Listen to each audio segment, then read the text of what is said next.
नमस्कार, आदाब। आप देख रहे हैं डीएनएम शो। डीएनएम शो में हम अपराध की सच्ची कहानियां आपके सामने लेकर के हाजिर होते हैं। आज भी हम एक सच्ची कहानी लेकर के हाजिर हैं। आज की कहानी है राजस्थान के झालवाड़ की, और एक ऐसी कहानी है, एक ऐसी महिला की कहानी है जिस महिला ने अपने एक दोस्त के लिए अपने पति को छोड़ दिया, अपने 7 साल के बेटे को छोड़ दिया। उसके बाद भी जब उसने एक और व्यक्ति के साथ दोस्ती कर ली, वो व्यक्ति कोई और नहीं बल्कि नौकर था उसका, और जब उसके साथ उसकी दोस्ती हुई तो लिव इन पार्टनर बेहद नाराज हो गया, और उस लिव इन पार्टनर ने इसी नाराजगी में एक दिन उस महिला का गला दबाकर कत्ल कर दिया। ये अवैध संबंध की एक कहानी है, बेहद दिलचस्प। कहानी की शुरुआत करीब 8-9 साल पहले हुई।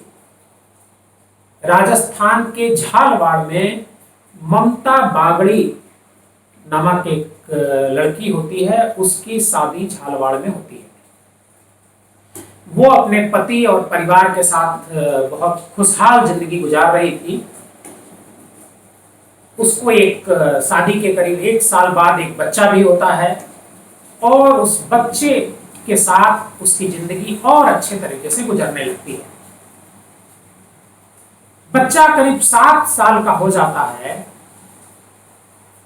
तब वो पिछले साल की बात है, मतलब 2022 की।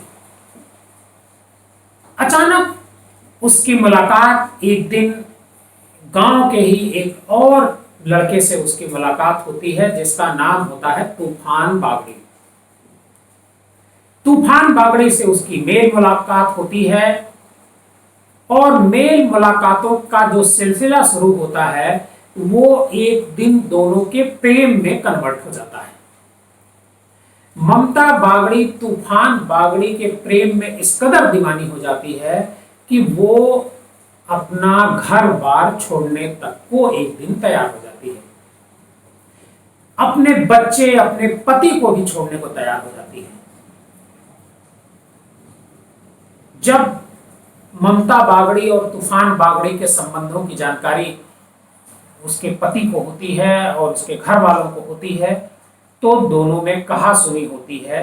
और इसी कहासुनी के बीच एक दिन ऐसा आता है कि ममता बागड़ी अपने जो ससुराल है उसको छोड़ करके निकल जाती है। तूफान बागड़ी भी अपने घर से निकल लेता है, और एक कमरा वहीं बगल में एक जगह है सीकर, वहां पर वो लेता है। उसी कमरे में वो ममता बागड़ी वहां पर रहने लगती है। तूफान बागड़ी भी वहीं पर रहने लगता है, लेकिन तूफान बागड़ी बीच बीच में अपने घर भी जाता है। लेकिन ममता बागड़ी यहां पर परमानेंट रहने लगती है। ममता बागड़ी के पास पैसे की कोई कमी नहीं थी, उसके मायके वालों से भी उसे पैसा मिला हुआ था, और तूफान बागड़ी भी उसको ठीक ठाक पैसे देता था। तो ऐस में पूरी जिंदगी गुजर रही थी तूफान बागड़ी और ममता बागड़ी की।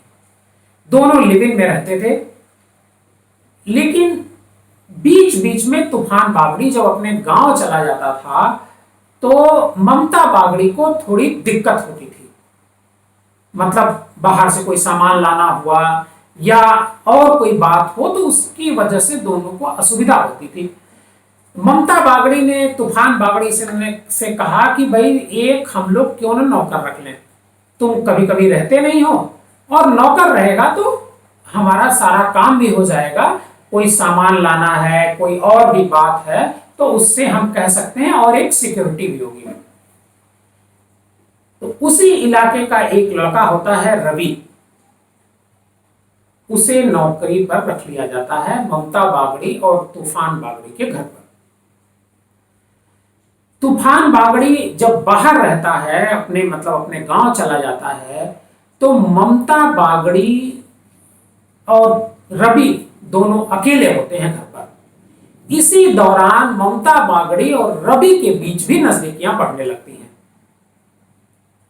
जब दोनों के बीच नजदीकियां बढ़ने लगती हैं, धीरे धीरे दोनों के बीच संबंध भी स्थापित होने लगते हैं।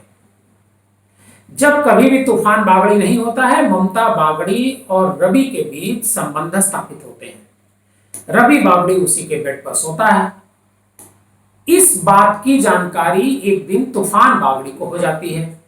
तूफान बागड़ी को जब ये जानकारी होती है तो वो बहुत नाराज होता है अपनी पार्टनर से, अपनी लिविंग पार्टनर ममता बागड़ी से, और ममता बागड़ी से खूब झगड़ता है। झगड़ने के बाद वो कहता है कि रवि को घर से निकाल दो, लेकिन ममता बागड़ी इसके लिए तैयार नहीं होती है। ममता बागड़ी कहती है कि तुम्हारे लिए मैंने अपने बच्चे को छोड़ दिया, अपने पति को छोड़ दिया, अपने ससुराल को छोड़ दिया, लेकिन तुम अपने घर को मेरे लिए अभी तक नहीं छोड़े हो। तुम मेरे लिए अपने घर को छोड़ दो, मैं रवि को छोड़ दूंगी। तूफान बागड़ी कहता है कि वो भी हो जाएगा, लेकिन उसका समय आने दो, समय आएगा तो हम अपना घर छोड़ करके यहीं आकर के परमानेंट तुम्हारे साथ रहने लगेंगे। इस पर ममता बागड़ी तैयार नहीं होती है और ममता बागड़ी कहती है कि जब तक तुम यहां आकर के परमानेंट नहीं रहने लगोगे, तुम जब तक अपना घर नहीं छोड़ दोगे, तब तक मैं रवि को नहीं छोड़ने वाली हूं। रवि यहीं रहेगा और रवि और हमारे बीच जो रिलेशन है वो रिलेशन भी खत्म होने वाला नहीं है।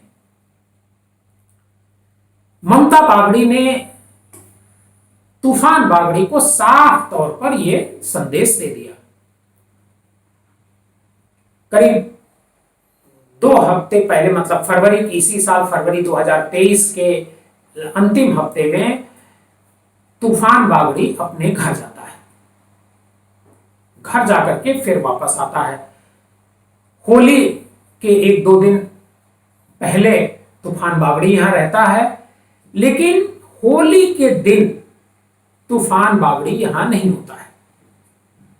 ममता बागड़ी रवि के साथ होली खेलती है और उसके साथ संबंध बनाती है उससे। हालांकि उस संबंध बनाना तो रोज का एक वो बन गया था रवि और ममता बागड़ी के बीच में। तूफान की अब यह समझ में नहीं आ रहा था कि आखिर वो रवि को किस तरीके से, अपनी जो लिविंग पार्टनर है ममता, उसके जिंदगी से किस तरीके से बाहर निकाले। उसने रवि को भी समझाने का प्रयास किया कि तुम ये घर छोड़ करके चले जाओ, लेकिन रवि भी इसके लिए तैयार नहीं हुआ। उसका कहना था कि मैडम जिस दिन कहेंगे मैं चला जाऊंगा, लेकिन आपके कहने से मैं नहीं जाऊंगा, क्योंकि मैडम ने ही मुझे यहां पर रखा है। तूफान बागड़ी इसको लेकर के बहुत परेशान रहता है। 2-3 दिनों तक बहुत दोनों के बीच कहासुनी हो जाती है, रहती है, लेकिन कोई नतीजा नहीं निकलता है। दिन आता है 12 मार्च 2023 को। तूफान बागड़ी और ममता बागड़ी घर में होते हैं। दोनों के बीच जैसा कि लिविंग में होता है संबंध भी स्थापित होते हैं, लेकिन रवि को लेकर के दोनों के बीच खूब झगड़ा होता है। तूफान कहता है कि तुम कल से रवि को बाहर कर दोगी यहां से, लेकिन ममता बागड़ी अपनी जिद पर अड़ी हुई थी। वो रवि को अपने घर से हटाने को तैयार नहीं हुई। तूफान बागड़ी इस बात को लेकर के बेहद गुस्सा होता है और गुस्सा होने के बाद उसके जो ममता बागड़ी होती है उसके साथ मार पिटाई करता है, उसकी पिटाई करता है और अचानक से उसका गला दबा देता है। ममता बागड़ी की सांसें उखड़ने लगती हैं और 1-2 मिनट के भीतर ही ममता बागड़ी की मौत हो जाती है। ममता बागड़ी की मौत की जब खबर मिलती है, उसे लगता है कि ममता बागड़ी की मौत हो गई है, तो तूफान बागड़ी वहां से फरार हो जाता है। और फरार होने के बाद वो छिपने की कोशिश करता है, लेकिन जो उसका जो रवि होता है वो पुलिस में जाता है और वो मुकदमा लिखाता है और बताता है पुलिस को कि ममता बागड़ी का मर्डर तूफान बागड़ी ने किया है। रवि इस पूरे की एक पूरा जो घटनाक्रम होता है उसकी कहानी भी बताता है पुलिस को। पुलिस तूफान बागड़ी को उसके लोकेशन के जरिए पता करती है कि वो कहां रहता है और उसकी गिरफ्तारी हो जाती है।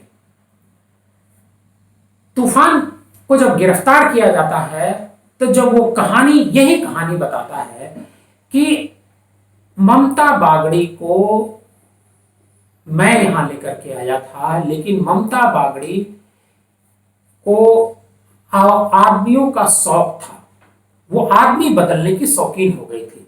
पहले उसने पति को बदला, फिर मेरे साथ आई, फिर उसके बाद अपने नौकर को उसने अपने साथ रख लिया। इस बात से तूफान बागड़ी बेहद खफा था। उसका कहना था कि मैं फिर भी चाहता था अगर ये रवि को साथ छोड़ देती तो मैं इसके साथ रहता, लेकिन चूंकि इसने रवि का साथ नहीं छोड़ा इसलिए गुस्से में आकर के हमने उसका गला दबा दिया और उसकी मौत हो गई। फिलहाल पुलिस तूफान बागड़ी को गिरफ्तार करके जेल भेज चुकी है। आज की ये जो कहानी है ये बेहद दिलचस्प है कि कोई एक महिला कितने आदमियों के साथ संबंध स्थापित करना चाहती है और किसी के साथ वो परमानेंट नहीं रहना चाहती है। इस महिला की ये कहानी है। आज की ये कहानी अपराध की आपको कैसी लगी हमें कमेंट बॉक्स में जाकर जरूर बताइएगा। अगर आपको हमारी ये कहानी अच्छी लगी हो तो हमारे इस चैनल को लाइक कीजिएगा, सब्सक्राइब कीजिएगा और ज्यादा से ज्यादा लोगों को शेयर कीजिएगा।